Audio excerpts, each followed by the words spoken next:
INS Imphal Indian naval ship Imphal వార్తలో ఉంది. 57th Mauritius national day celebrations కి మన ప్రధాని గారు చీఫ్ గెస్ట్ కి వెళ్ళిన విషయం మనకు తెలిసిందే. ఐఎన్ఎస్ ఇంపాల్ మనం అక్కడికి పంపించాం సింబాలిక్ గా. వాళ్ళ నేషనల్ డే సెలబ్రేషన్ సందర్భంగా మన యొక్క మ్యారిటైమ్ డిప్లొమాటిక్ టైస్ స్ట్రెంథెన్ చేసే విధంగా ఐఎన్ఎస్ ఇంపాల్ మన నేవల్ పార్టిసిపేషన్ ఈ రోజు వాళ్ళకుంది. ఇది చాలా గొప్ప విషయం చెప్పొచ్చు. ట్రైనింగ్, కల్చరల్ యాక్టివిటీస్, ముఖ్యంగా friendship matches, outreach programs, వీటన్నిటితో పాటు జాయింట్ ఎక్స్క్లూజివ్ ఎకనమిక్ జోన్ సంబంధించి కొన్ని సర్విలియన్స్ యాక్టివిటీస్ కానీ, మారిషస్ కోస్ట్ గార్డ్ షిప్స్ సంబంధించి కొన్ని మ్యారిటైమ్ సెక్యూరిటీ ఆపరేషన్స్ కానీ, వీటన్నిటికి సంబంధించి కొత్త ట్రైనింగ్ కోసం ముఖ్యంగా వాళ్ళ నేషనల్ డే రోజు ఒక సింబాలిజం గా మనం పంపించాం అనమాట.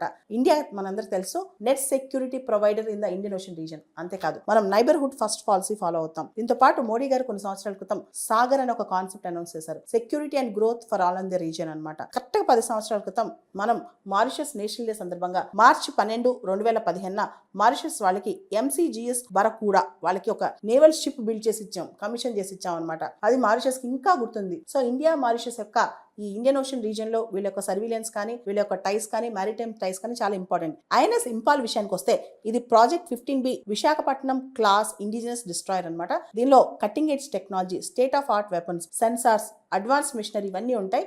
సో ఐఎన్ఎస్ ఇంపాల్ పంపించామంటేనే వాళ్ళ నేషనల్ డే సెలబ్రేషన్స్ కి మనం maritime security, safety and stable Indian ocean reason ని కోరుకుంటామని అర్థం.